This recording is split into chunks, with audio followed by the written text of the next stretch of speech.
Testing, 1, 2, 3.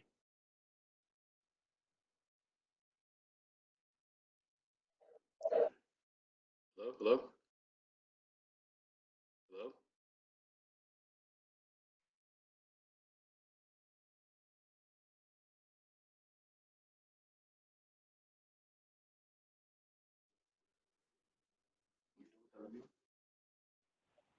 Fred, hi, it's Amy. Can you hear me?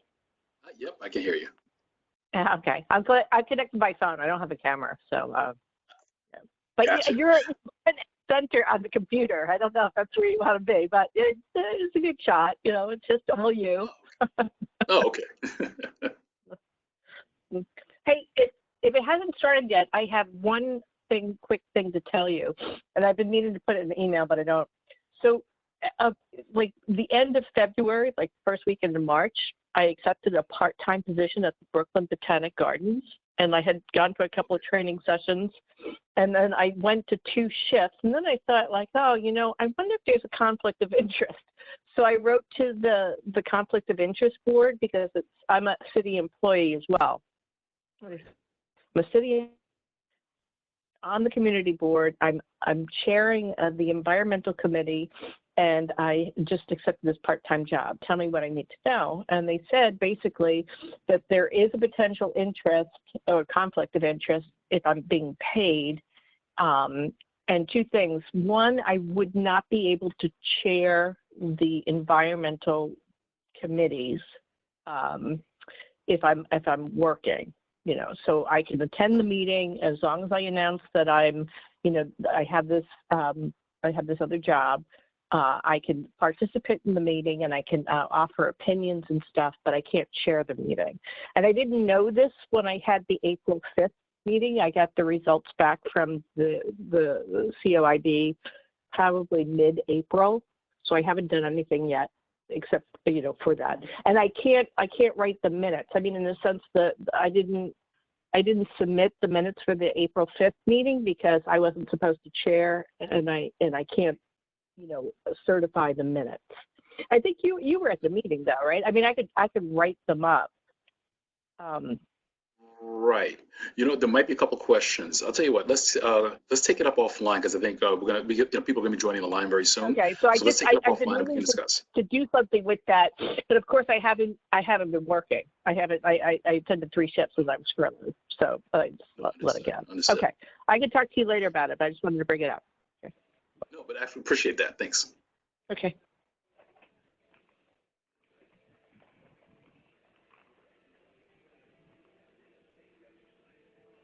Fred, Hey, Warren, how you doing, sir? I'm good. What's going on? Hey, listen, you know, just here, ready to do some work. That's it. That's it. Any word on when the courts are going to open? No, that's really kind of what we're hanging on right now. We're waiting to see what the courts do. So I know the governor's already said a couple regions upstate. We haven't really talked about New York yet, or the city. It's probably going to be one of the last, areas to go online. And then again, we have to, Exactly. it depends on what the courts want to do. Okay. From what I understand, I got a crash course and they say, we'll really kick up depending on when they're able to get grand juries back up. And they say that takes a few weeks to even get up to. So we see. Okay.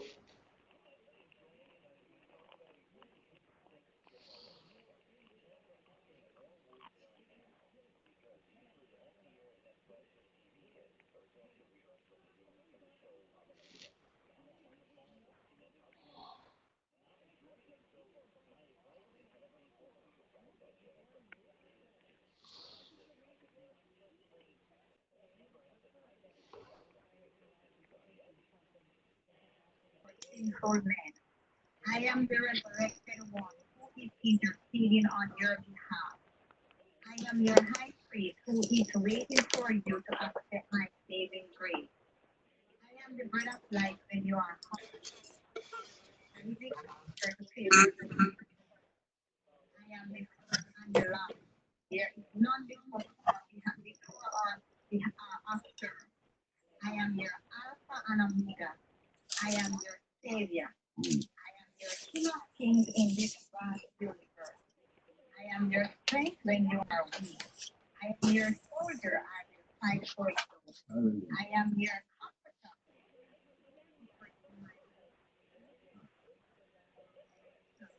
You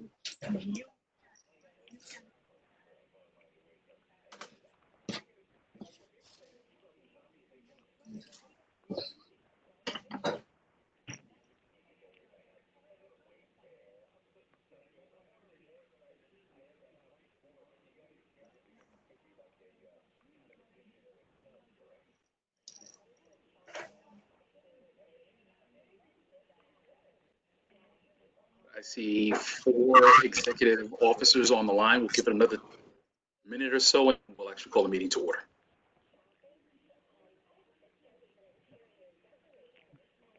Hello.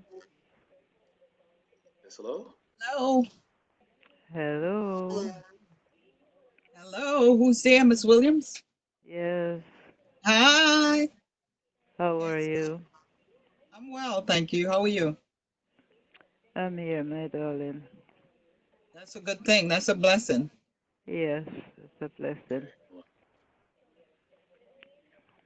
And it's good to know that my chairman is there, although I sent him a text on my text and he has not read it all this time. Is he listening? I think so. I'm so sorry. I just got caught up. Got a text message regarding the meeting. How you doing, Ms. Williams? I sent you a nice text and I was expecting you to read it, but you did not. No, I I have did. ways. And I have ways of knowing. Oh, you did? yes, I did. Yes, I did. And I apologize. I haven't gotten back to you. But we'll talk after the meeting. We'll talk afterwards. Right. I just wanted to know that you know that I didn't forget about you. And it was very much appreciated. Okay. So how's everybody doing? Are you ready to start your meeting? I want to stay quiet so I can listen. Sure. I just wanted to confirm. Mia or Khalid, are you on the line? They Somebody's seem to be having trouble. Right. Hi, Yes, I just wanted Warren. How are you? I'm here. Hello, Evelyn. How are you? Right, I can you hear am me? here. Amir is here. I'm here. Okay. Yes. Okay. All right then. All right. So I see we have a quorum. We have we have 5 executive officers on. We have 5 executive officers. I now call this meeting to order. Now 2, 7:06. 4, 5. Okay. I want to thank everyone for joining this evening. So again, I think this has been a very interesting time in terms of us getting used to these meetings. I want to say from some of the meetings I've been able to attend for the committees, I want to thank all the chairs present. You have done phenomenal work. This is a tough situation in terms of trying to be able to learn how to operate as a community board in this fashion, but you've done such great work. And, just asking you to just keep going, keep pushing it forward. So what we will do is we will actually begin with committee chair check-ins. Let's go around. Debbie, since you're the first one I see, are you prepared to give a report for economic development? Yeah, I can do that. Thank you. We had a meeting last night, and I had Dale Charles from Impact Brooklyn give us a presentation on the state of the community and the businesses and what she's hearing and, feeling. So, I mean, she did a great job letting us know that she's trying to get some information out to the businesses about the PPE funds to see how many she can get to apply. So I asked Khalid to make some copies so I can walk around and do some of that stuff this week. So hopefully he can get that to me. I think by tomorrow, he said. And it was a pretty nice meeting. We had a nice discussion. Lots of questions in terms of what's going on and how the businesses that's open, how are they functioning, what she's hearing from them, and so pretty much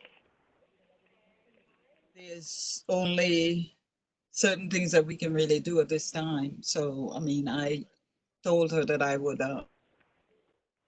take the initiative and my walks during the day or evenings, to pass the information on. Hopefully people will apply and, don't think that, they don't have a chance based on the first round of money that came out, so. But overall, that's pretty much what happened last night. And that's the report. I mean, I can give a funding report as well, if, that's okay. Sure, no, absolutely. As you have the floor. Yeah, so as you guys know, we started with $406,000. I mean, $1,000,000 for the budget. We committed 217,000 of that. So we have about $188,000. And of course, the fiscal year ends in June, end of June. So pretty much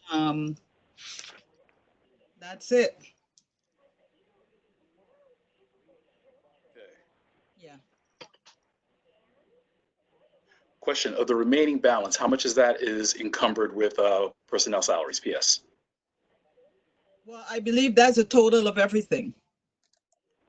Okay, fair enough. Yeah, so personnel, it's like 78.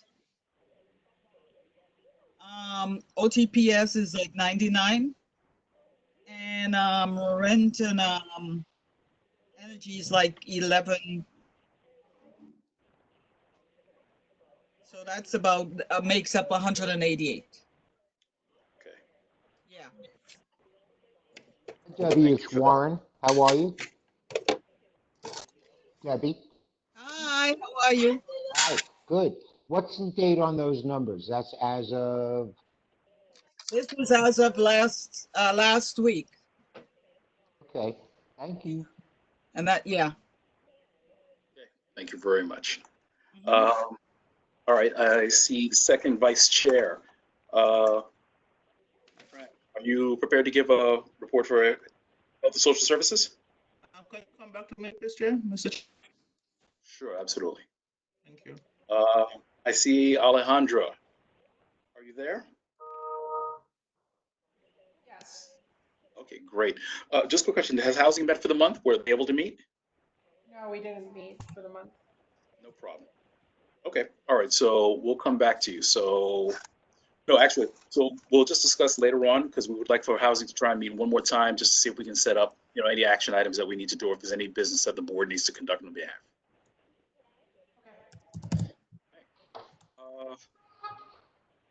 Let's see, I see. I'll give her a chance to breathe. Oh, Amy, do you have anything for environmental protection or?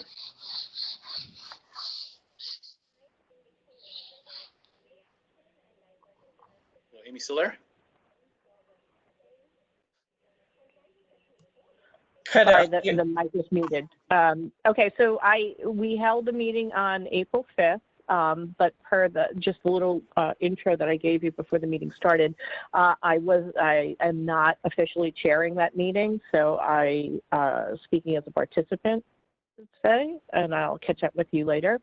The only thing that was discussed at that meeting was basically still trying to talk about the discussion flow of our forum that we were going to put on. It was going to be put on still at the end of April, but since everything has been called off, we have had no kind of discussions or public meetings since the beginning of April. So. Okay, fair enough. Okay, all right. No, thank you very much. And there's a couple of items that we'll discuss offline as well regarding the committee then. Okay. Pat Moses. How are you? I'm good. How are you doing? Everybody, good? Yeah. Was ULURP able to meet for this month? No, we didn't meet April or May. period. Okay. All right then. But one of the things that we have requirements that's needed for the whole year though, just in case. Very well. So I counted it down. We're in compliance. Thank you very much. Appreciate it, Madam Chair. Okay. All right. So for Fran, are you Yeah, I'm ready. prepared? Thank you. Okay. Good evening, everyone. So on Thursday, May 7th, the community met.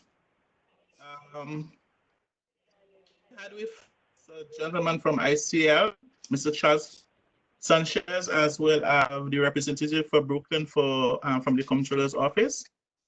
And our first point of discussion was on the census. We were working very hard because of the COVID.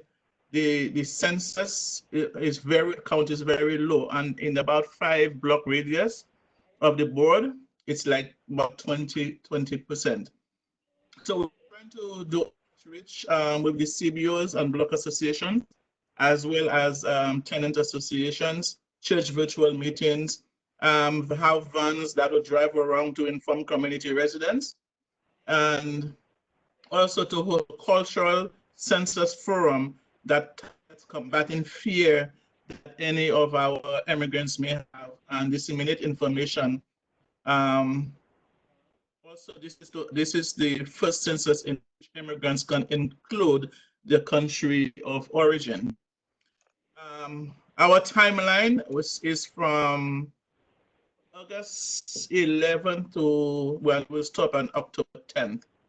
Also, we discussed absentee ballot. We'll have to apply, and I'm happy that we discussed that because some people who were on the meeting, they were not aware that we have to apply for the applications, so they can either call or do it online. Sites would be limited for voting.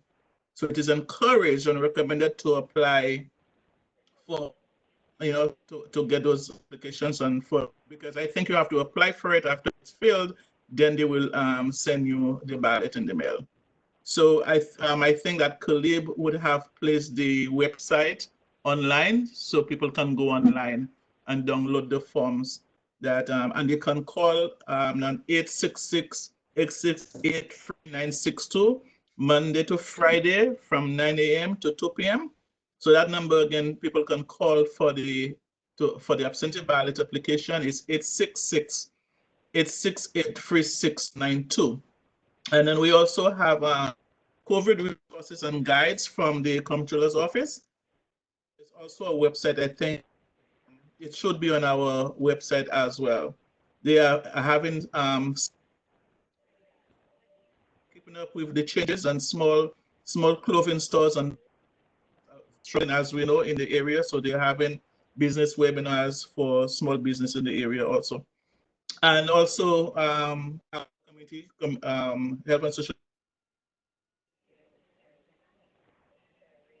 We partnered with Little Caribbean last week, and 3 days we were supposed to do a mass giveaway for the whole week of last week, but because they came in late, so we worked Wednesday and Thursday. So a week work, we did it in 2 days. So with Little Caribbean and the police department, thanks for the police department. When I contacted them, they came in and then they worked with us. So we were able, in our area for CB9, we were able to give out 10,000 masks. So first Vice Chair Warren Burke and Caleb from the office worked with us, and then I had people from my committee also, and 3 of the police officers from 71st Precinct. So we covered East Parkway to Claxon on Wednesday. On Thursday, we covered Empire to Eastern Parkway, which on Kingston, and Yako behind us. And then we did that stretch. And then from there, we drove over to Utica Avenue. So we give mask to the business places as well. And if all of those deliveries, we give mask not only to the business places, but to residents also. So we had openers and we were giving out to people on the street who needed masks from on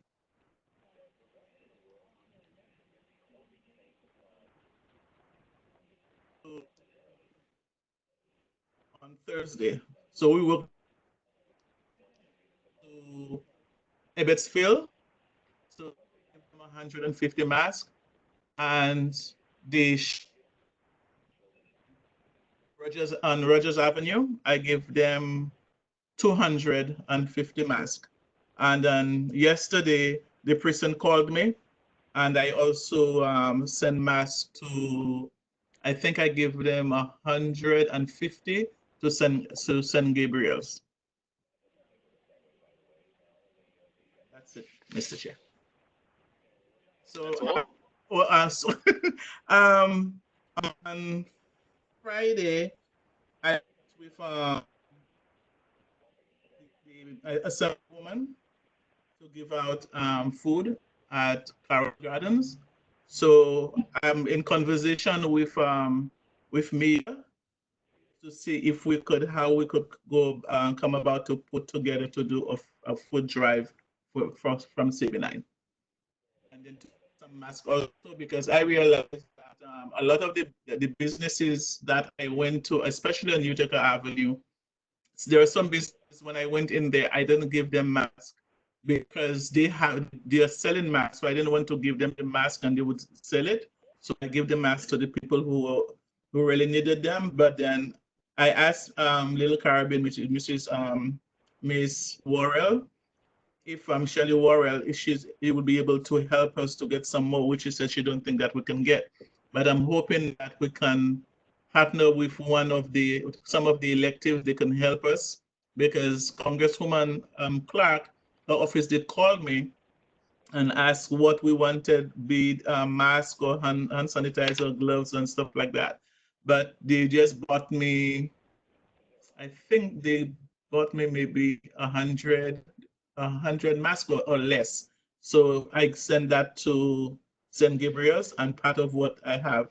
So I think working in the community and really looking at the need for the masks and sanitizers and stuff like that, our community, they really need it. So I'll be working very hard to see how we can get donations to just go, just go out in the community. We just come together and go out in the community to give those masks, because there were people that I saw and they were wearing some very dingy masks. And we went up to them and said, would you like some masks? So we didn't just give them, we gave them a few, and they were very appreciative of it. And then the guy said, well, I haven't worn my mask for 2 weeks, So the people in the community, they are really, really in need of those, of those stuff. Not so much for the gloves, because I find that the gloves are contaminated. People are touching everything with those gloves, but the mask, they really need the mask. So I do hope somebody could help out as to how, I know it's a high commodity right now, but if we can get masks just to give out to the residents in the community, because they really do need it. They are very, very appreciative, to give them, to getting the mask from us. Thank you very much, Madam Chair. Appreciate it. I see the chairperson for transportation. Carmen, you're on? Yes, I'm on. You need a few minutes? Can you give a report now? Sure. Well, we had our first meeting on Wednesday, and it was mainly kind of like touch base with the members, find out, what's been happening since COVID, what they have observed in the community in terms of, transportation. I know we have the issue with the trains and the buses, and things of that nature. And we also got into other details, such as the need for food, and I shared with them all of the events that have been taking place throughout the community. We also got the opportunity to meet Emily, our new liaison at DOT, who seems to be very nice. She promised that, you know, she's not going to be a distant liaison, that she will be responsive. And she actually appears to be, because she sent me, because we had discussed that CB9 has a lot of open tickets for referrals that we have made to DOT that we never received any response to. So I'm in the midst of compiling that list of outstanding issues. We'll send it to Mia and Khalid so that they can cross-reference with their records in the office, whatever they can get their hands on, so that we can send that list to her so that she can give us an update on what's the status of all of those issues that we have referred to them. We also got an update about the Empire Boulevard construction. Project is moving forward. There doesn't seem to have been any stop of work since COVID. They seem to be working on schedule. I know that they recently sent out a notice, which I guess will be distributed to the community, about the no parking a curbside that's going to be taking effect now in that area up there on Empire, connected, in those areas where they're getting ready to continue that work. So so it was a good meeting. A lot of, you know, we got to touch base on a personal level, make sure everybody was okay. That, you know, nobody needed any kind of assistance. If they knew of anybody that needed assistance, to let us know so that we can reach out. The latest thing is the communication that we received today concerning DOT wanting Board 9's input with regard to the closing of Eastern Parkway.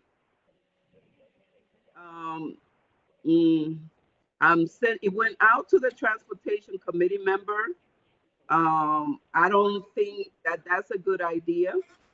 I think that it's going to create problems for residential streets surrounding that area. If you close off traffic on Eastern Parkway, there's no place for those vehicles to go.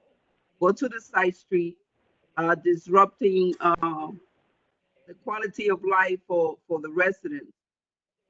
So I have asked that Mia sent our communication to the Transportation Committee. We did go out for them to give us input as to what other options they want to propose for the open street.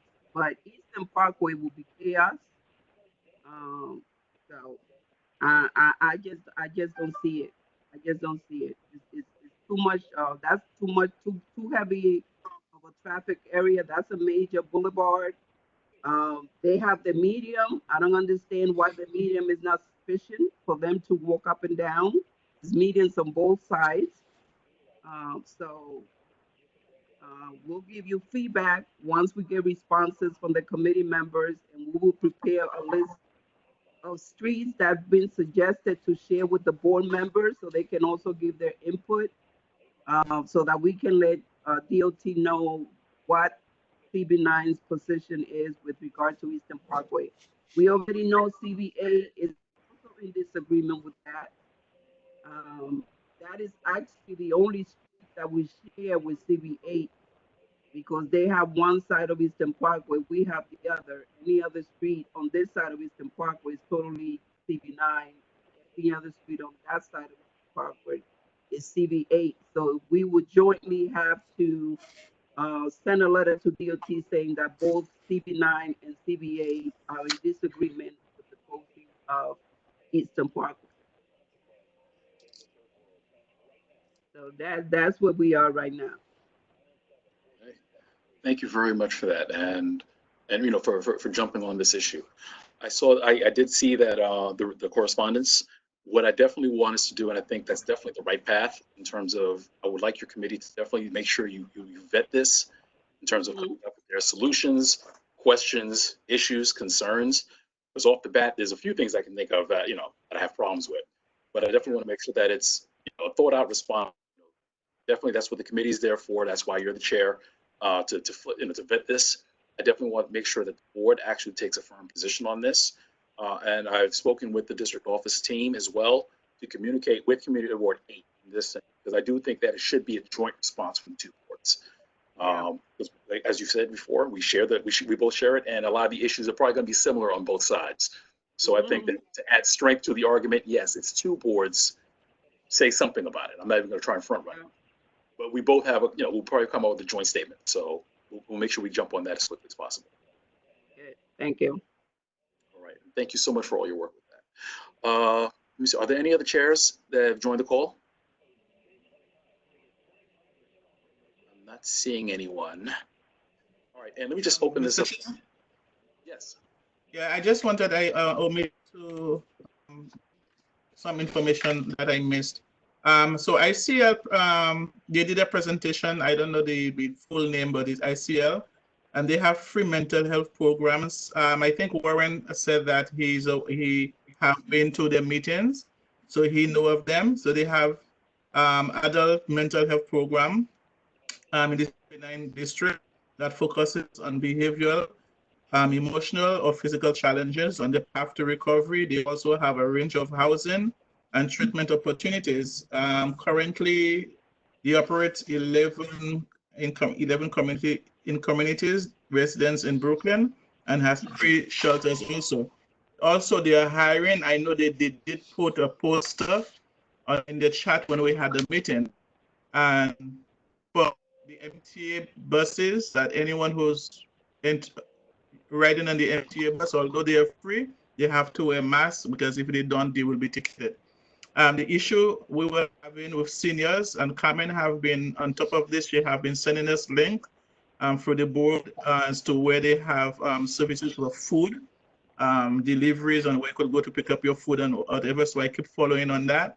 My only thing is for seniors, for the basic food deprivation they're having, we need to make sure that they have access to food and medication, because a lot of information is out there. But if you have a senior who don't have access to a computer, have access to the media or anything like that, and there's sometimes some of them, they are not able to go out to get the necessities that they need. So with me, I have been having dialogue with Caleb as well as me, and they've been trying to help with the block. We have, during the summer, you have so many block parties, so many, but it's like I don't want to give the information, and I have just a short list with the block association presidents that we could walk through them to know, how we could get to the seniors on their block in the buildings, so we can really get services, try to find out what type of services that those seniors need, or whether they are doing anything to help them. Because I have been hearing, when I have meetings with work and other people, they have had a lot of complaints with seniors not getting the necessary services that they need, especially for food delivery and also for the medication. I have one person, because even for Kingston Hospital, the E building is closed, and then the only office in the E building that is open was the pharmacy. But some of our seniors, there are other services that's needed. I have one person who has skin cancer, and the hospital, they said, hey, you can't get any treatment because the unit is closed. So people who have to go for weekly visits and get the services, get the treatment, what is being done for them? As anything, as a medication, the pharmacy is open, so they can have access to, for the medication. CVS have offered medication delivery, so they can get that.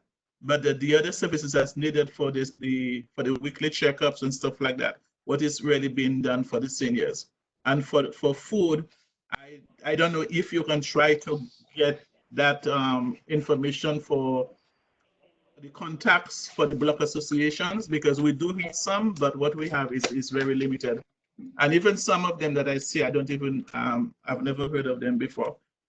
So Caleb said he's going to try, so I'm going to keep on top of it to see what happens. But I don't know if Warren can, address the for the seniors and the services that's been given to them at the hospital because they are not getting the treatment. Actually, hi, it's Warren. Actually, I can address a couple of things. The first thing is, in terms of the hospital as an overview, they're still isolated, meaning no one can go in the hospital who is not a patient. The patient load has decreased about 20% to 80% of capacity. And the comment that I received was that of those 80%, there's very sick people in the hospital. The purpose of the isolation is obviously we don't want to expose anybody to it. In terms of elective surgeries, that's really, I believe that they're going to start seeing elective people and elective surgeries somewhere between June 1st and June 15th. That's really a decision of the governor. But I know that some appointments are being made, and I know that doctors have been virtually speaking to their patients. And Francesca, if you hear different, that's important to note, assuming they have the technology. So the other interesting part is that I was told that while the coronavirus is decreasing, mental health is rising. And they're having a lot of demands on their mental health departments. But it's really important that if anybody knows anybody who needs help, to contact the hospital.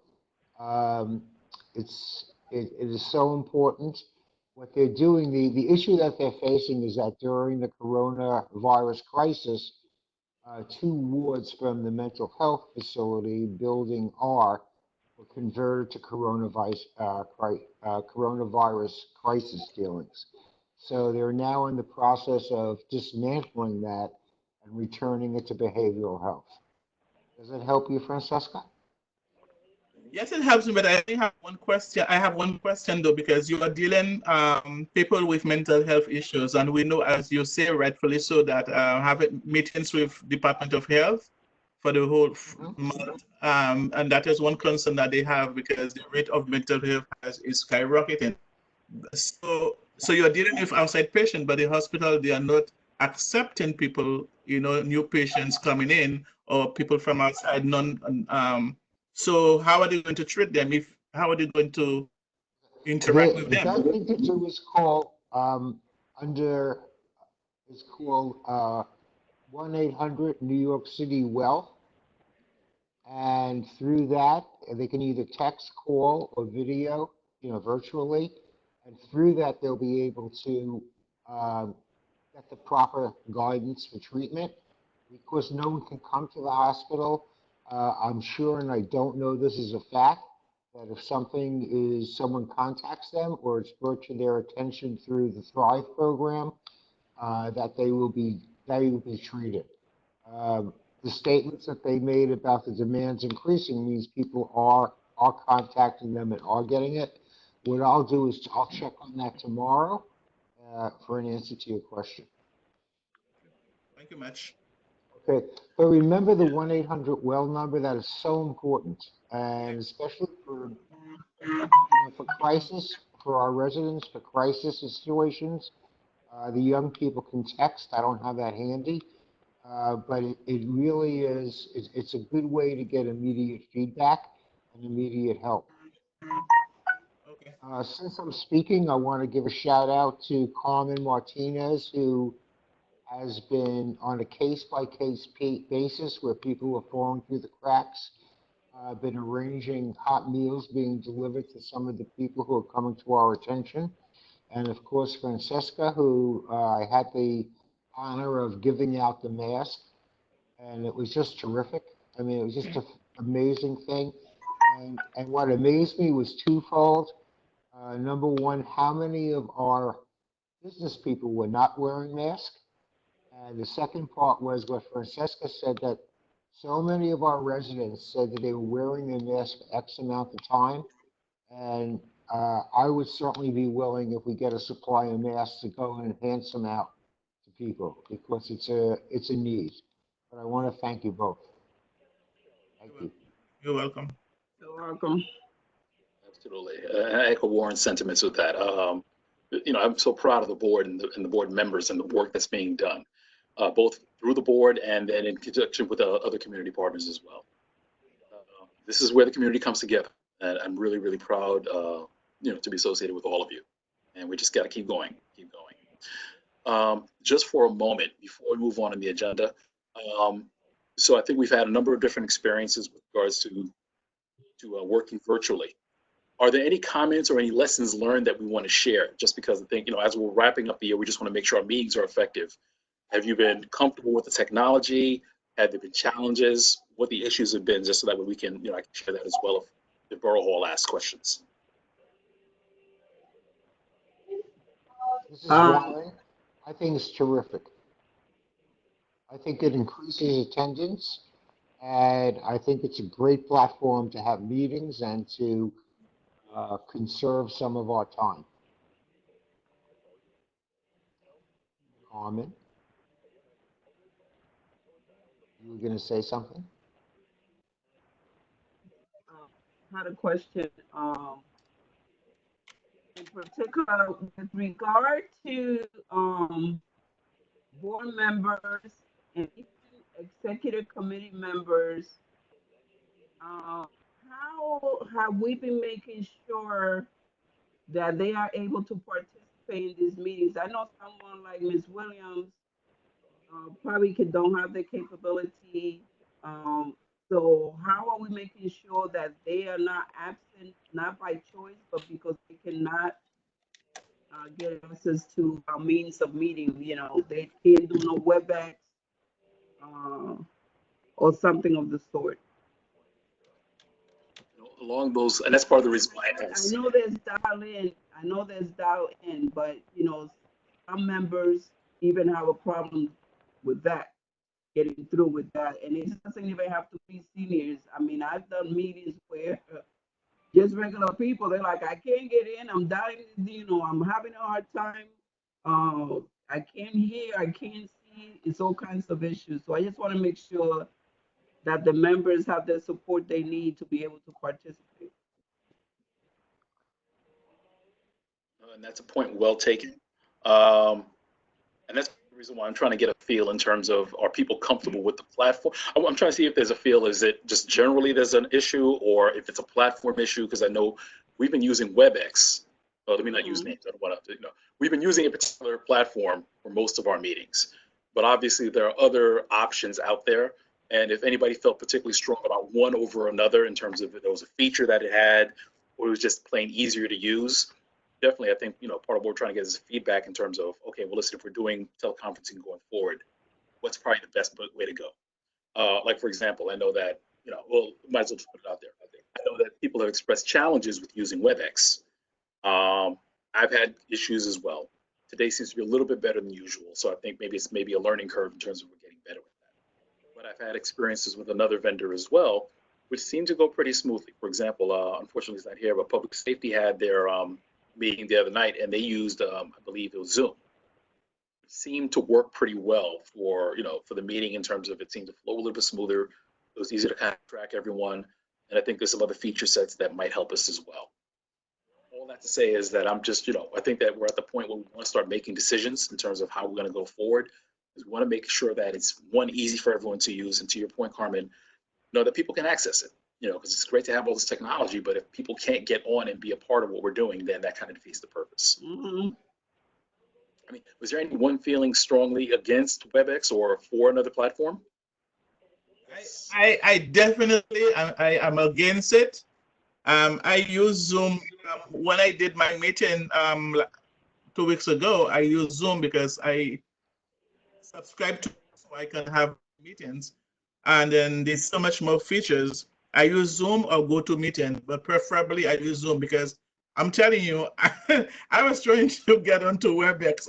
I was just like fussing because I was just having issues in getting on, because all those little uppercase this, and you have to change the font of the it's a lot.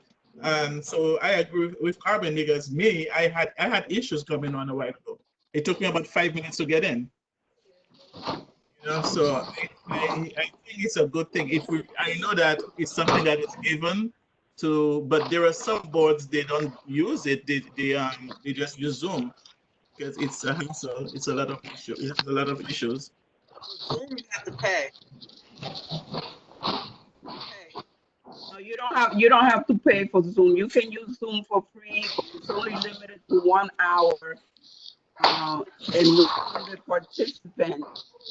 But if you pay, then you have unlimited. You can either do the virtual meeting or the virtual webinar. It's a whole different thing with Zoom. But the boards, some boards have used Zoom with no problem. I know board 13, Coney Island, that's what they use. And their meetings are without difficulty. I left the general meeting last month because it was giving me a headache. I had to keep going in and out because it was so many technical issues that I just said, you know what, I'm out. And I just left the meeting. So, that is something to explore. There are options. I don't know why Borough Hall decided to do this host versus Zoom, but you do have the capability to use Zoom for free, but it's limited to 1 hour. You can do it longer than an hour. What you have to do is log out and come back in after your hour is up and do it that way. It's not going to be good to have a board meeting. But if you have any kind of like a committee meeting that you're only going to have for an hour or something like that, you could avail yourself of Zoom. If I may add also, I know Pat said you have to pay for it. I pay for the unlimited. It's a monthly thing. I paid $14.99 was $15 for a month, and it's unlimited, so you can go as to how many hours that you want. You know, as long as you want, and it's $15 for the month. Because as I said, we were having meetings, and all of a sudden I didn't know, and it just cut off, and then realized that it was just giving up to an hour, and everybody had to go back in again. So I decided to just pay the $15 for the month, and it's for the whole month. And then if you want to renew it every month, you just renew it every month. It's all left to you. Yeah. Unmute yourself. Thank you, Pat. It's Warren. I use Zoom all the time. I have the same subscription that Francesca does. It's much easier and user-friendly. I mean, for instance, people are putting stuff in the chat and I don't know how to answer it on WebEx. But I think the reason, I know the hospital uses WebEx for 2 reasons. Number one, it's encrypted. And number 2, you have the ability to record the meetings. So I think that's probably why I think New York used WebEx anyway, New York City. But in terms of user-friendliness, I prefer Zoom. You can record on who the host on Zoom can do the record it also, and it's saved in the cloud. Right. Well, along those lines as well, I think part of the reason why the city kind of went towards WebEx is because remember there was at one point a whole big thing with Zoom about security, about Zoom bombing and everything else. So that might have been an influence in the decision. I've heard that they've done some other things around there as well, so maybe something that still runs into play. And the other thing I'll say is that, definitely it's something that we're considering, although, and I think Mia would be able to speak better to that in terms of, there might be procurement challenges around how do we get Zoom and how do we pay for it. So, but I mean, I just really want to kind of get the feedback in terms of the sense of, how people were feeling about operating on, online and, people able to do certain things as well. One of the other pieces that we're going to be looking at is, because we haven't really dealt with it to that extent, where it's like, how do we record votes? So that's going to be something that we're looking into, coming up with a procedure in terms of if we're doing votes, how we're going to register those as well. But we'll hopefully be able to have some more answers. So Mia, has been working very hard with that. The question we're looking at, we're going to figure out how we're going to take care of that as well. Right, because thank everyone. Oh, I'm sorry, go ahead. Yeah, the bylaws specifically state that, you must do it in person and you have to sign. Well, that's two pieces right there. That's what our bylaws say. Well, it's two pieces actually. The paper ballots is going to come into play when we have our elections, the actual elections in June. And Coming the up. conversation we're having with Borough Hall in terms of, obviously, if we're not there, nobody's signing a ballot. So we're looking into a couple of different solutions where we can actually have registered votes coming from people where you can be held accountable for that, and we can keep those recorded. That's going to be something that we're going to be discussing and hopefully addressing very shortly. Yeah, I'm sorry, go ahead. Okay. And the second thing is, how do you know who the new members are going to be, or even the members that are being approved? Because that should really be done this month, right? Because we were supposed to vote in June. But we don't even know. We don't even know who the members are. We don't. We should know something sooner rather than later. But I know that we've had a conversation. At least the word from Borough Hall has been, obviously they're restricted in a lot of access too. So they're further behind in terms of making all those appointments. That's something that should be coming up very shortly though. But we'll follow up with Borough Hall to find out about how soon they're going to actually make all the appointments. But they did make the one statement that if you're being reappointed, I believe, if you're being reappointed, if you're being added, you should get an email saying, yes, you're being reappointed. They're going to follow up with letters afterwards. But yeah, and then they'll still send the notification to the board office. So, as soon as we know something, we'll be able to share that with the board. But you understand what I'm saying? June is like knock on the door around the corner. So that ain't gonna happen. That's my point. We don't even know. Like I said, I don't even know if I'm reappointed. I have no clue. So we're gonna be voting on people who may and may not be there. Right. That's just the challenge we have to work with. Unfortunately, I have no good answer for you on that one. We've reached out to Borough Hall, and aside from them going there and creating the list ourselves, there's nothing we can do. But again, I want to thank everyone for the feedback on this. So as we're going along, like I said, we may be doing things different next week, and we may be doing things slightly different a week after that. It's based on how, what we're learning and how we're getting along with the technology. But if you have any questions, if you have suggestions, please let us know so we can make sure we incorporate that. Okay, you have a meeting coming up, right? Yes. Yes. 20. Scheduled to meet next week, Tuesday. Mr. Chair, may I say something, please? Sure, please. I just want to request that previously we get new members come in and we just hear the names, but we don't know who they are. And up to now, we had new members and I don't even know who they are. I would just, maybe we just see people go in and then sign in, and I would just appreciate that when the new members that come in, if we could put a face to the names that they're introduced to, to everybody. So we, the older ones, know who they are, because we walk past people and people just come in and, things are being done and we don't know, and it's not being done in direct, not now, but I'm saying how it was done before. So I would really appreciate that if we have new member who comes in, that they're introduced to the board. So we don't just hear it's Mary Joan, we have a Mary Joan, and we just hear I in the background, but we don't even know who the person is. I would really appreciate if those people could be presented to the board. And and that's a good point. We'll make a note of that. So depending on when they actually get appointed, it's probably a good idea maybe, and we'll see how we can work scheduling wise, because I know it's hard to get people to come together for another meeting, but maybe if it's a meet and greet, we can do it virtually where at least, they don't have to vote on business, just come online and we can see who you are. Right. We can make introductions so people see who's who. Well, I don't even know how many board members we have right now. I mean, you say you have a quorum. How do I know you have a quorum? I don't even know how many board members we have. How many do we have? Well, for the exec, quorum is a majority of the executive officers. So we have 4. Ms. Williams is on via phone. No, I'm talking about the entire board. How many board members do we have? No, we have 34 currently. Really? Yes, we have 34 current members on the roster. Okay, I think that 718774 might be Ms. Williams, or can they identify? No, that is Ms. Williams. Okay. She's going to identify Chair, herself. Mr. Chair, can I say something? Absolutely, Ms. Williams. I just want to say hi to everyone, and I just want to say that that at this time, nothing is going to be moving normal.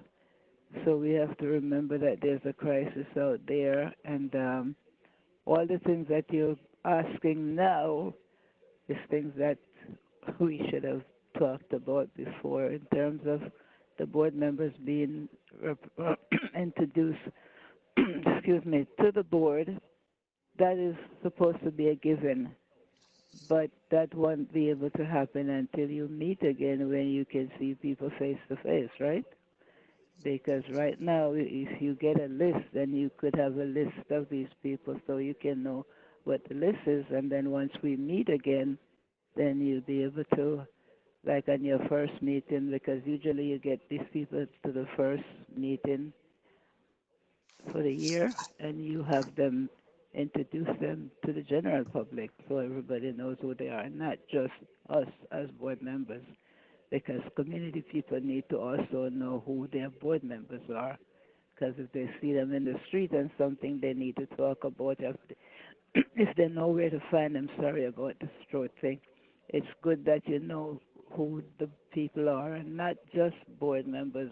That should be where everyone is privileged to know who the board members are, and if possible, how sometimes they can be reached if somebody, because the board, the executive board, yes, you're there, we do the work, but it's good to have other people, like I'm about to say, you know, right now my health is not good, I don't do like I used to do, but if there's anything that you guys need that I can do from home, like phone calls or anything like that, I am willing to do that right here. I can do it right here. If you have anything, just call me. Whatever you want me to do, let me know, because I can't go out there right now as I would like to because of health reasons. And in saying so, I want to just give a shout out, thank you respectfully to a couple executive board members. One is Carmen, and the next one is Warren, Debbie, and Francesca for keeping in touch with me. I am here and I get frustrated not being able to do as I would like to do, but you guys have reached out to me and made me feel like I am here and I'm not gone, and whatever it is that I can do, like I said, if you have anything that you want me that I can do from home, please feel free to keep me in mind, because I don't want to be just a shadow here.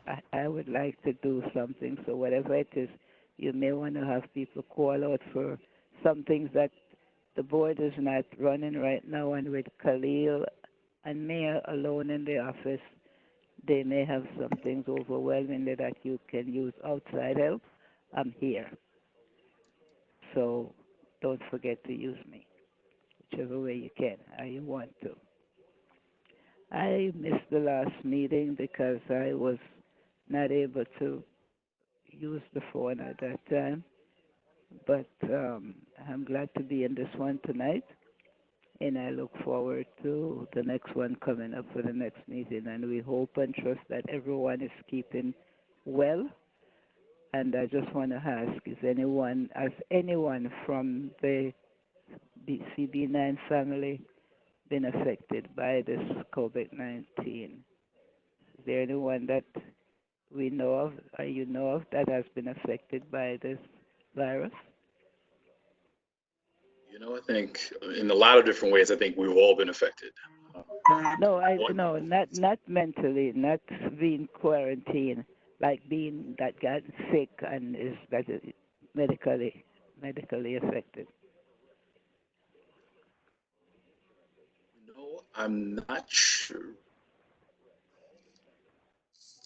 I'm not certain. Although Mia and Khalid did make phone calls just to check on, just to do a welfare check on members to see how they're doing. So my Right, understanding is, exactly. So if you have a list and you want me to do something like that, just please get me that list, and I will be so willing to spend a couple hours each day, whatever, 1 hour, and I'll do all that for you guys. Absolutely. Really appreciate that. I really appreciate you. Thank you so much, Ms. Williams. Yeah. Because Okay. you know, Appreciate it, at Miss. this time, people sometimes it may not be food, it may not be stuff that they actually need, actual things, but just the fact that somebody remember to just reach out to say, "How are you? Are you okay?" And I read something today on my phone where I think was in Kentucky somewhere. I forget now where this garbage collector did not see one of the lady in the community garbage was not put out for over 2 weeks, and he felt that something was wrong. And when he spoke to his supervisors and they checked, the lady was not dead. They thought she was dead. They called her number. She answered the phone, but guess what? She had run out of food. She did not want to call anyone. She had nothing in the house to eat. And this was when they found out. But then in maybe another week or two or so, she was in the house without food. She would have died. So just reaching out to someone just to make sure you know that this person is okay. They might need to go to the doctor, and maybe they need someone to take them. And if we can arrange that, some way, talk to them, get someone to do that. These are little things that in this time that we need to do. I know that if I want to go to the doctor, I could call my chair. I could call Carmen. I can't call Warren because I can't sit on his bicycle. But but I know if if I need other things and I call him, he'll be right here. So, you know, I might not be able to do it, but if someone say, yes, I need something, then I could impart that to you guys to say, I spoke to this member and this is what they requested. So even the gloves or stuff like that, okay? Absolutely. We're all in Okay. it together. Yes, we are. All right. And I want to say, Mr. Chair, I am so sorry for your loss. I know how hard that is for you to be doing this at this time. But we won't talk too much about it because I know that's sad for you. But I just want you to know that you and your family are in my prayers. Thank you so much, Ms. Williams. I really appreciate that. Okay. Really appreciate that. Okay. All right. Just so we move the agenda. So thank you again for all the input and for all the committee reports. Mia, if you could you just give us an office administrator check-in for a few minutes?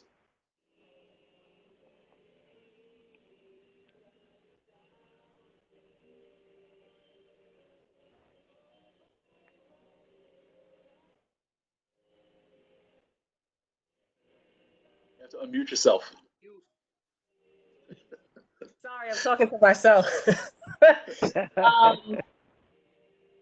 So initially, Fran spoke about Khalid assisting with outreach for the office. Additionally, we were able to connect with Jamila at the mayor's office, who will be disseminating masks to the western side of our community board, closer to Harry Silva, Utica, Schenectady, Troy, to assist with the seniors over there as well.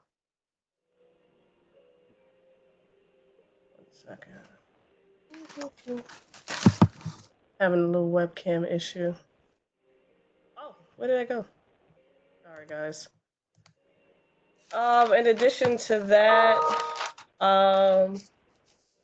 district service cabinet meeting, we had Con Edison just quickly touch base and just give a rundown, a moratorium on turnoffs, trying to continue with updating the grid, anticipating additional use heading into the summer and people being home more.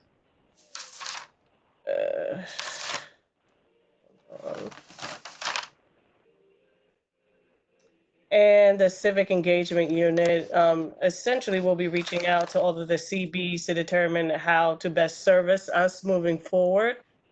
They will be making individual appointments and speaking with leadership at all boards to determine how to lend support, and that ranges from land use to the basics and just educating the general public on what community boards are, what they do, what their role in city government is. And I think lastly, we have the proposed district proposed purchases. I'm gonna try to share the Excel file. Just everyone bear with me and let me know what you see.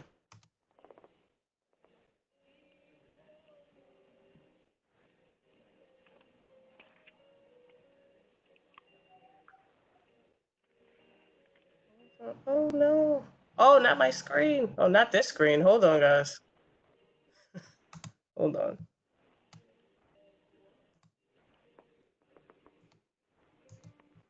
Just work with me 1 second.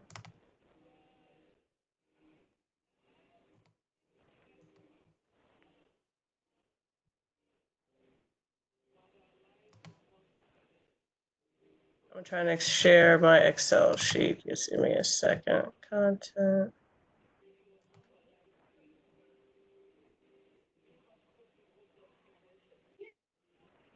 1 second.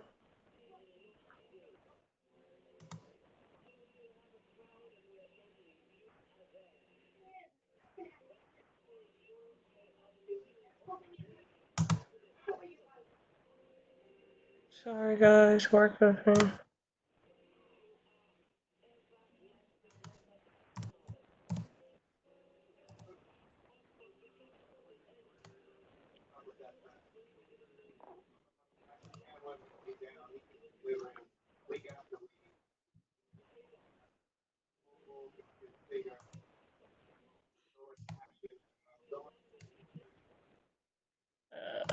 Here we are.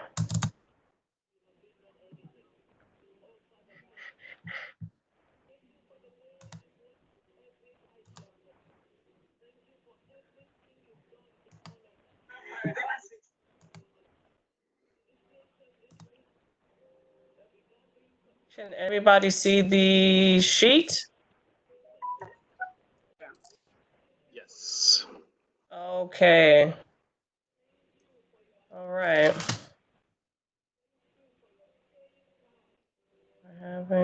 Oh, why is this scratched out? This should be a 16.5. Well, no, the number should be there. Just expand the column.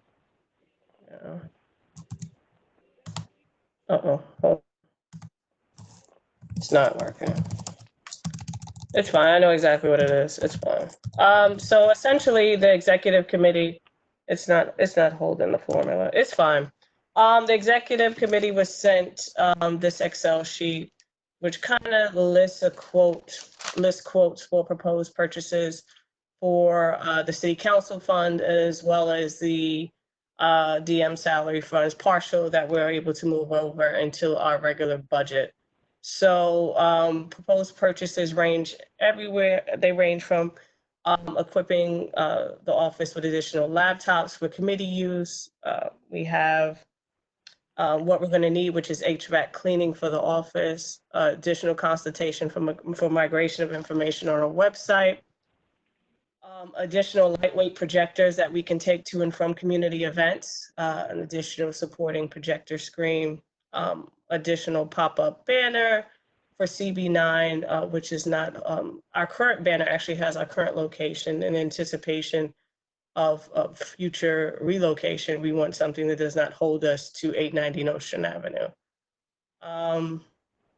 We have the CB9 step repeat that could be used at community events. But I think the most important item that we have listed here is the new server with cloud access. Essentially, since Khalida and I have been home, in order to grab items or get items from our server, we would have to go to the office, or before we left the office, save them on a memory stick. The server that we have at Community Board 9 now is about over 10 years old. So we got a quote for a new server that would give us cloud access, so we could access it from home. In situations like this, we can pull up any document the board has ever been created in-house or not. Additionally, we have additional digital products for the community board, the camera, additional digital conferencing with mics, iPads to be used for community events and committee use for constituent intake and to complete community projects. Adobe Professional, which is a much needed resource now, where we're signing off digitally on things every day. Once we get back in the office, we've heard many complaints about the flyers that we tape to the window. So the use of installation of 2 digital screens that would provide signage for our passers-byers who want to take down information on community events or just general information that we would post. Miscellaneous office supplies. Those include everything from printer, ink, copy ink, pens, paper, files, file holders, notepads, anything that will be in general everyday use by the office that falls in that category. Additionally, in terms of furniture, we would need a new credenza to place the one in the rear of the office that I know many of you have seen. We place water on the older one in the back. We've garnered 2 quotes. We have one for more traditional office furniture, and we've also got one for a new modern option. And I believe that we were talking maybe a more modern furniture would be appropriate because it'd be less fabric, more hardware, something that's easier to disinfect and keep clean. We have the printer for the DM office that will replace the one that's been in heavy use for probably over 10 years, a heavy duty shredder to replace the 4 that are obsolete and barely shred. And additionally, we would like to sign on to the CRM office program. I believe at this time, Board 9 and Board 17 would be the last 2 boards signing on to the program. And I think it would be appropriate for us to move forward so that as the group continues to move forward with constituent service programs, that we're in uniformity. Vestibule seating. In terms of vestibule seating, as we all know, we have that couch in the front. I don't think that's any appropriate seating measure moving forward. We need something where we have standalone individual seating that could be spaced apart.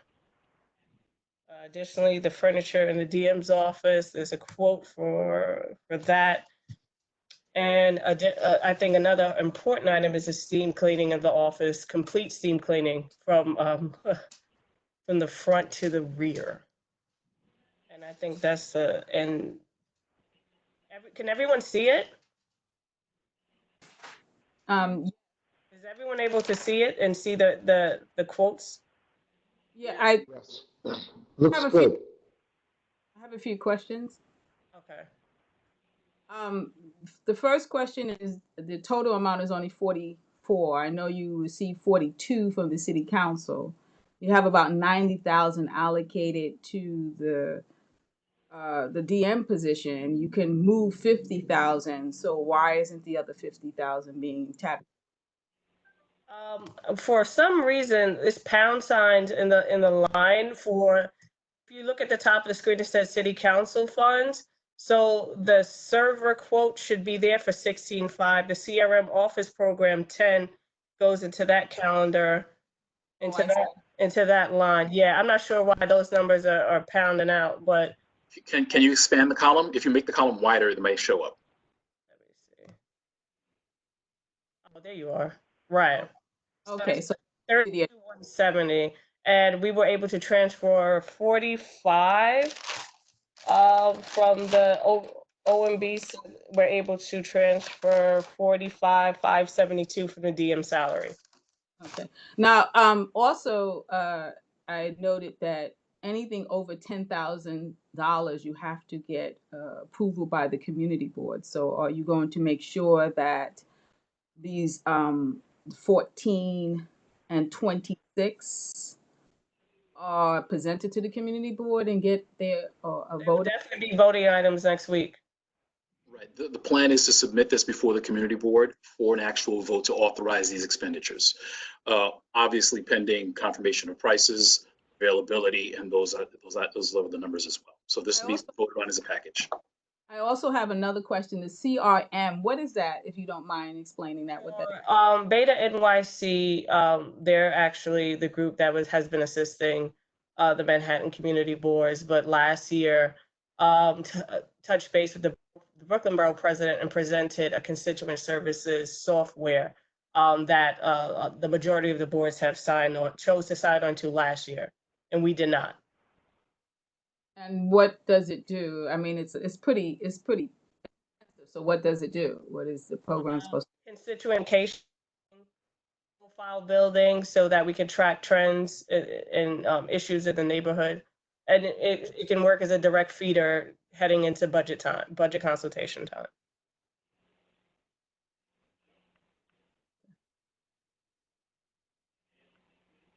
The idea is once it's implemented, it really serves as a database for all the information in terms of everything that's being transacted, constituent complaints, and all kinds of other things as well. So I think once we have the tool, we'll be able to actually do a lot, be a little bit more robust in terms of reporting.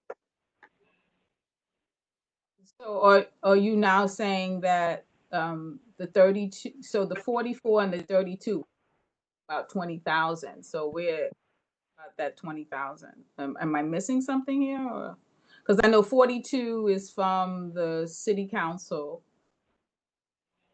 So we're missing about 8,000. Is that being spent or has it been We had spent? already, yeah, just along that point, and Mia, correct me, we had also authorized some expenses earlier in the year. So I think it was about 8,000 in terms of, I think was it printers? We did some printing for census materials in a partnership with Senator Myrie. Yeah. Okay. Okay. I see that. So I just wanted to, okay. Okay, for the executive committee members, are there any questions with regards to the numbers? No, sir. Okay. All right, so after we'll actually do a vote on, actually, are we ready for the question now? Do we want to vote on this as a package to present to the board? Yes. Okay, I'll entertain a motion. Hi, this I is, make a, can I ask one question before you go to the vote? Yes. Hi, this is Nicola. I got kicked off of the WebEx. We were talking about the program earlier. I can't see the screen, but I know that you mentioned the CRM system. So I got back on late. The key thing with that, the technology is there, but do we have clean data to put into that system? Because I know earlier in our conversation, we were talking about the fact that we don't have an accurate list of the block associations and contacts for all the block associations.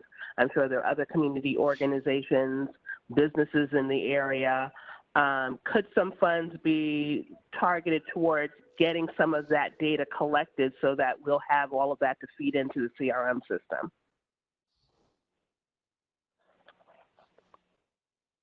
I believe it should be. I mean, in terms of the implementation, and that'll be one of those things that I think we'll probably get some, usually the vendor will actually help us in terms of that.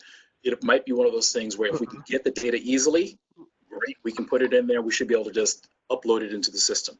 If it's more problematic, right. The upload is fine, but it's collecting the data. Do we know? Because I think it's going to take some legwork to get all of the contacts. I mean, we've been talking about needing to contact block associations just to give out masks, and that's been a harder task than we may have realized. Now, we know that the borough president, they have some information, but that's basically block permits. So I'm just saying that if we have some money, you may be able to get some interns or someone to kind of take that on to do some legwork over the summer to collect some of that information.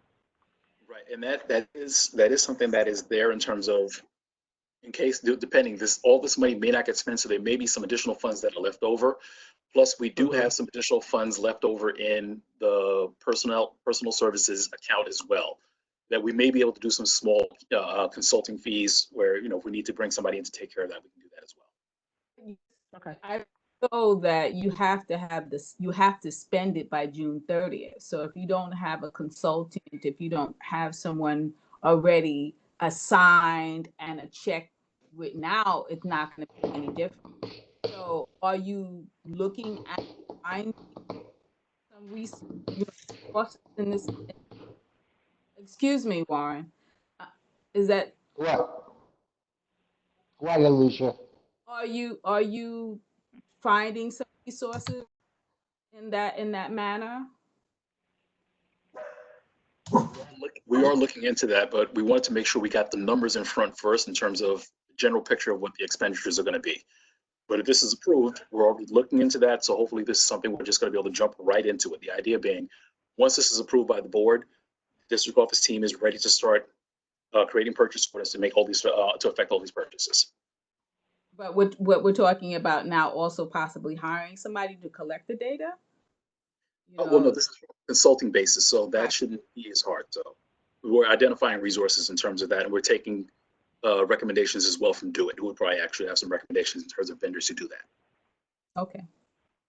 And so you're anticipating you might be able to put that in this budget, this year's budget? That's what we're aiming to do. That is what we are aiming to do.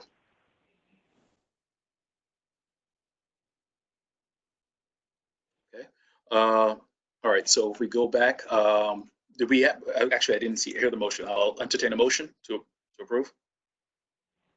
I make a motion to accept the purchases that are outlined in the Excel spreadsheet and to recommend to the board that they be accepted. I have a motion by Warren Burke. Do I see a second? Second, Ms. Williams. Second by Ms. Williams. Okay, are there any other questions? Okay, seeing none. All those in favor?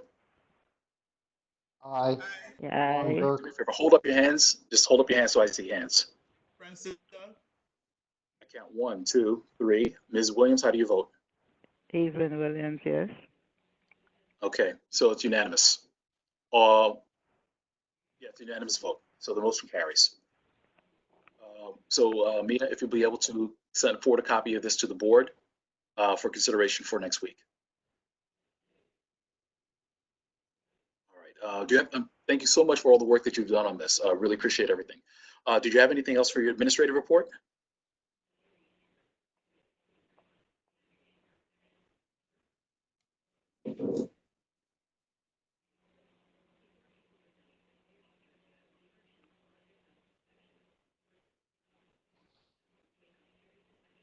I'm sorry, I was talking to myself again. I'm sorry.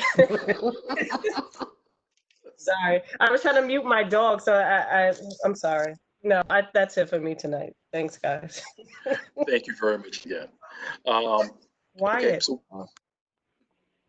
Okay, so we're going to go into Chairman's report. I will just very, very briefly, just some items that in terms of we're looking out for. So again, I think this is one of the big things in terms of the community board spend. This is going to be part of the agenda. We've been working hard on this. Again, I want to thank the team in terms of all the input, for research, for getting the quotes and all the work. Additionally, I want to thank all the committees again for all the hard work you're doing. I know this is a period of transition. And I want to thank you for all the feedback you've done. For all those committees who haven't met yet, we would like for you to meet that one more time in June to really understand where the loose ends are, what things we can still complete, and especially as we're going towards the end of the year. I know this is a comment that's been made before. We want to start thinking about turnover in terms of where do we stand, what things are still in flight, what things need to be transferred over to a successive committee when we come back for next year. So if we haven't done those meetings, I would ask that you still do that last, just to kind of tie, to kind of identify all those issues as well.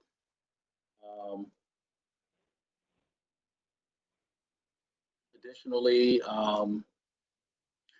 with regards to nominations, the nominations committee should be meeting this week, at which point they'll be canvassing the board. They'll be prepared to give their report at the the general board meeting. One of the issues, 2 issues that are stemming from the nominations and the elections. One, we are investigating a mode in terms of being able to record the actual votes. As per our bylaws, we are supposed to have signed ballots, meaning that every member's vote is recorded in terms of how they voted for any particular office. So we need to figure out a way to do that electronically. There are a couple of different solutions that we're looking into. So we'll be prepared to report on that shortly, hopefully. Additionally, the other challenge that's presented by that is because our bylaws specify paper ballots, potentially we may need to do a bylaws change or maybe make a temporary amendment. So we're having conversations with the law department and with Borough Hall to figure out what's the best way to effect that.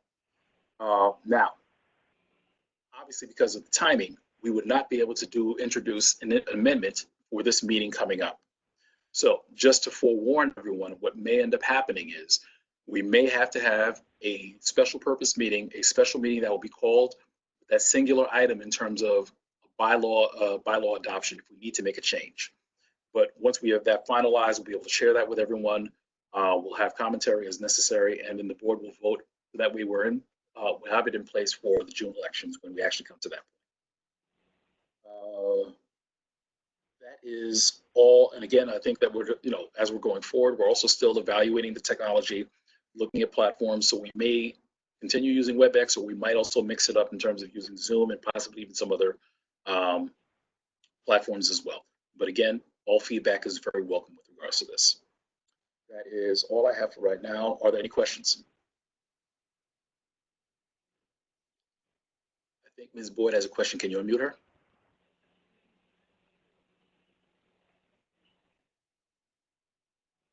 Oh, okay. I have a question. I'm not really sure why a bylaw change is so necessary. If we look at the way in which the general legislative bodies have handled the coronavirus, is they have done an executive order, and that executive order is put in place that overrides the existing body of law in place of the coronavirus.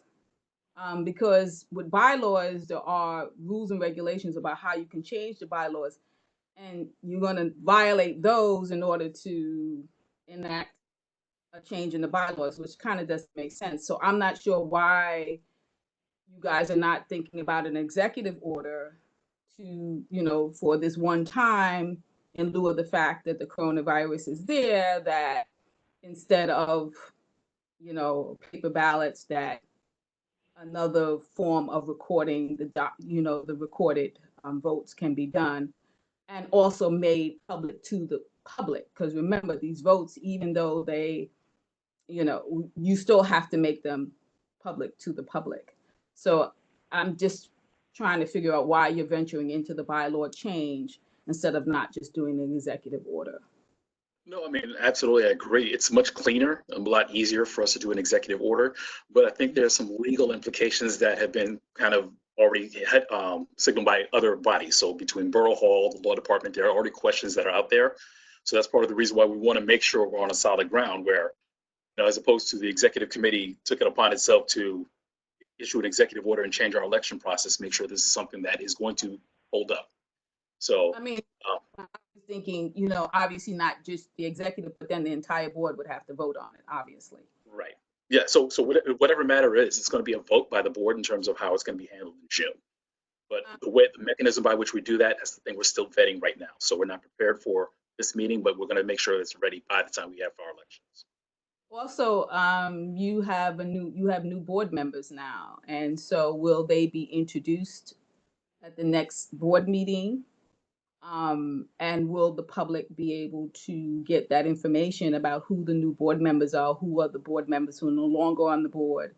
We obviously would need an updated, and will you be doing that at the general board meeting in May? That was a question that actually came up earlier. We haven't received the list yet from Borough Hall. So I'm expecting timing wise, it should be something that comes out shortly.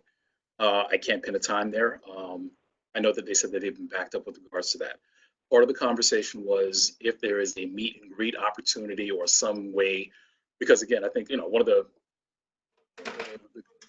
things that's been pointed out, and it makes a lot of sense, is that for board members, the first time you see them is at the election in June, and they're asked to decide who the leadership is, and you barely know who anyone is, especially given the environment we're in right now. We figure it might be something where this is an opportunity possibly for us to utilize, and even if it's a WebEx, it's a meet and greet, we can do some kind of a function where the public is invited, where we can actually see faces, see names, we can get to know each other a little bit better, even if it's virtually, prior to the actual meeting in June. But that's being discussed, and some of the timing is going to be based on when we actually get the new list from Borough Hall. And also, I know maybe, I'm sorry, you might have covered this. I do apologize about being late. I have my grands here today and they kind of put me into another space. But this is a new executive board. It's a whole new, committees. You haven't really functioned completely for the full year. I'm just wondering if there is any discussion about continuing the executive board and then continuing the chairs to next year, especially in lieu of the coronavirus, especially in lieu of the idea of having another change in leadership, especially when, there are things that are now being in place. Like for once, we now have spending that's finally been done and we need follow up on that. Has there ever been any discussion that we maintain the existing executive board and chairs, until next year? As a possibility, to keep some continuity and some,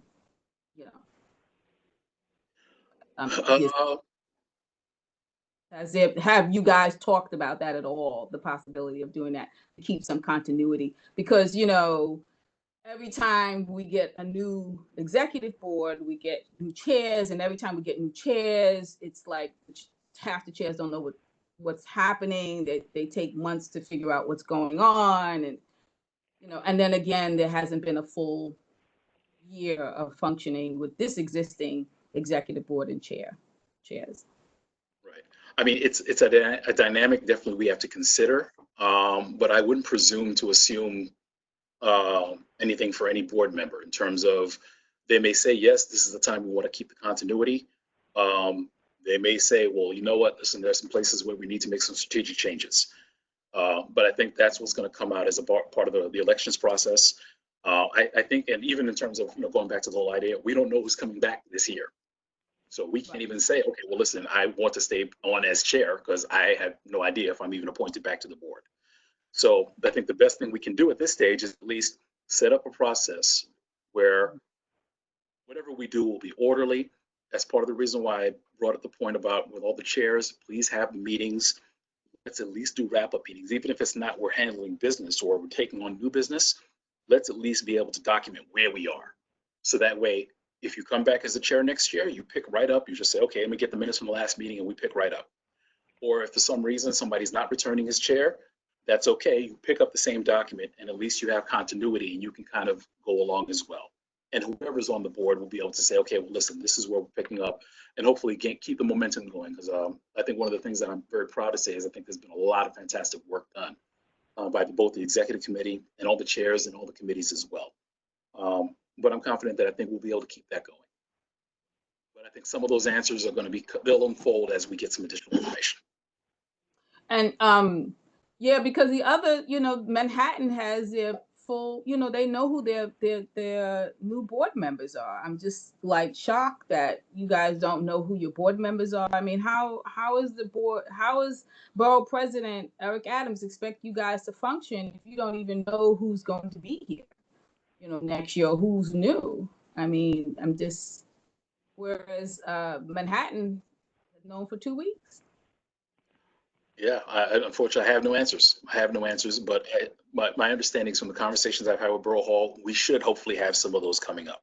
And as we get some additional information, we'll be able to make decisions and move, and act accordingly. Okay. But definitely, as the board gets word, we'll be able to share with the community as well. Okay. Okay. Pat. Can you unmute Pat?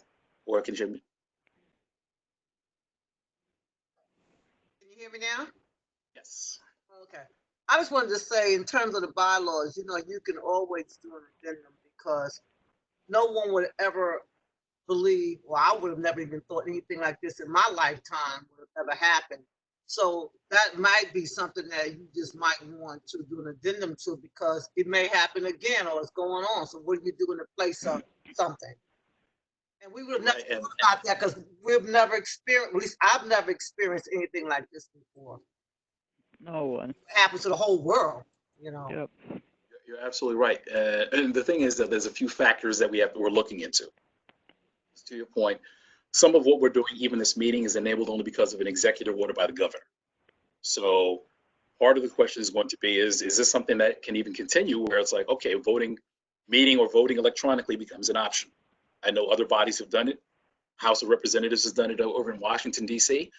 Who knows, maybe now this is time for a conversation where, listen, this is something we need to be able to think about this, especially post COVID-19. My own personal feelings. Oh, go ahead. I'm sorry. Yeah, I'm just saying in terms of a crisis. I'm not saying like we should do it all the time. I'm just saying in an event that we have now, we should be able to have something in place. Right. Well, but that's the thing. Even if we make the bylaws change, depending on how the state functions or what the rules the state keeps in, we might be afoul of the state if we make a change. Because if the executive order goes away and he says everything goes back to the way it was, Right. bylaws we've changed because of it now may become moot. So rather than jump in front of something we're not sure of, and this is the reason why, we're talking with Borough Hall and we're talking with the law department to see what's the best place for us to be that we're okay, at least for now, until things kind of get a little bit clearer. Okay, I'm going to say this. I think you're missing my point. I'm saying that going forward, it should be something that's added going forward forever. Because if something ever happens, you need to be able to go to your emergency type situation. If something ever happens like this again, that's my point. That's something that I think that everybody would need to think about in terms of adding it on to their bylaw. Right. I mean, and no, I understand your point, but what I'm saying is it may not be in our authority to do it. That's the only thing I'm saying. So once we get that clear, I think we have a better idea. But we're having the conversation, so we'll know something sooner rather than later in terms of where we're going to be able to proceed with this. And again, so just so that way we have a heads up, that might be something that if we're able to proceed and if it's necessary for us to do it, there might be a special meeting that we'll have to call, limited purpose, just for that. It'll probably be a very short meeting in terms of we call the roll, everyone knows what the question is, and we adjourn no more than 15, 20 minutes. So that's probably what we do with that. But when we have answers, we'll be able to share. Okay. All right. Next, I would like to set the agenda for Tuesday's meeting.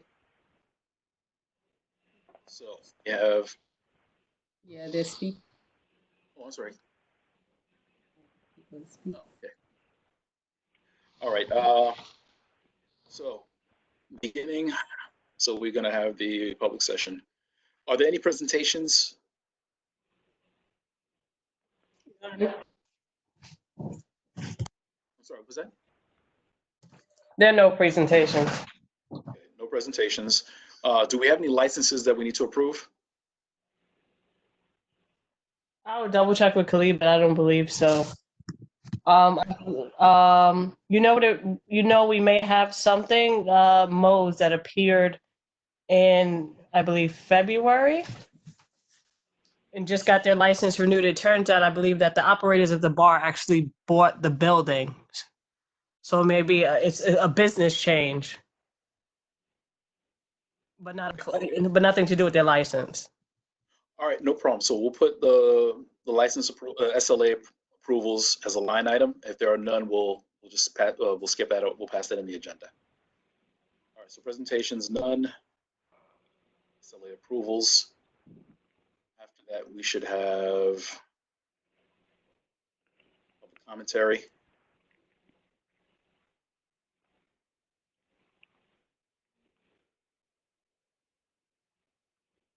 Acknowledgements.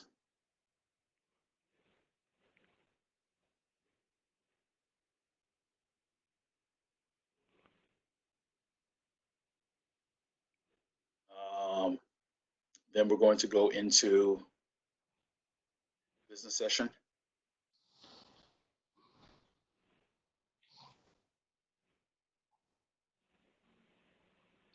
Followed by roll call.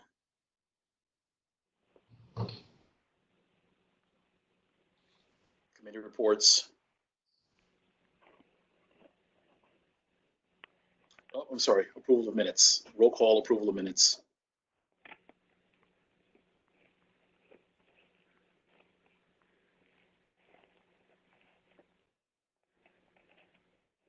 Committee reports.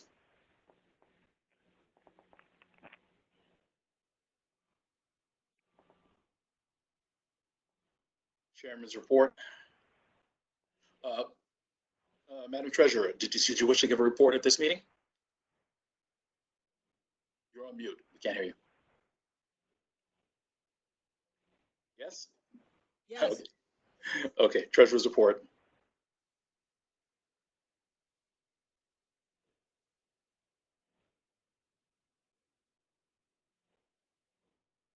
Okay, Chairman's report.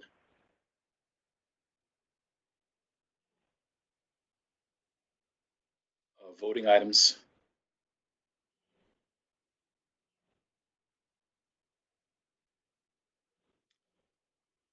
Old business.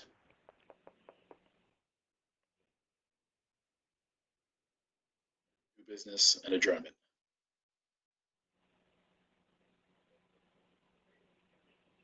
Are there any items that need to be added to this agenda? Warren has his hand raised. I'm not sure if he has something to add. Warren? Can you hear me? Yes. Yes. Yeah, do we want to put the approval of purchases on the agenda? Sure. Put that as a sub item under voting items. Right, and I would send a spreadsheet out to the entire board. I suggest that. Agreed.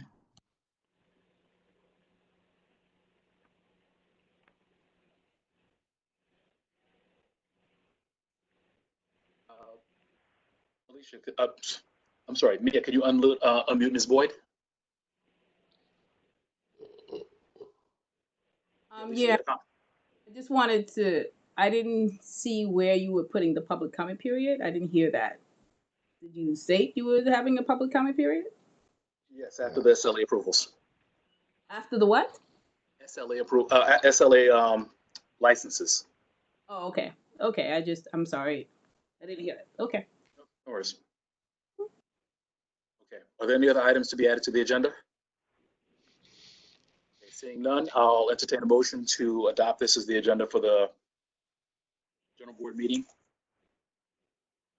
Make a motion to adopt the agenda for the upcoming meeting. All right, I have a motion by Ms. Williams. Do I have a second? Second. Second by Ms. Leopold. Unless there's any readiness, are we ready for the question? Okay, let's call the vote. All those in favor, please say aye, or raise your hand, please. Aye. Aye. Aye, Francesca. Williams, Okay. Cleveland. Debbie, you're in favor? I said aye. Okay, sorry about that. All right, it's unanimous. So this is the adopted agenda for the meeting coming up. Okay, that is all I have for right now. I will, well, first of all, again, I just want to thank everyone for coming out tonight, for all the comments, for all the work, again, that you continue to do for holding down this community board. It's my honor and privilege to serve you. And at this time, I will entertain a motion to adjourn. I see Debbie Timothy waving, saying she. Did you reach out to Borough Hall at all about, the appointments? Yeah, we did have a conversation. I had a borough, well, yeah, just a quick announcement first. Yeah, so I did have a conversation. We have a borough board meeting earlier this month. We did discuss it. And they did say that they were behind with the appointments, that they're working on them. They're a little bit behind, but they're working on them. So They've been that was on the word. for a very long time. That's the, I can just relay what I got. That's all I can do. All right, so do I have a motion to adjourn? Motion to adjourn. Motion to adjourn. All those in favor, say aye. Aye. Aye. Aye. We stand adjourned. Time is now 8:42 p.m. Thank you very much. Have a good night. Everyone stay safe. Thank you, everyone. Good night, everyone. Happy Memorial Day to everyone. To you, Ms. Williams. Good night, everybody. Vacation. Okay. Stay safe.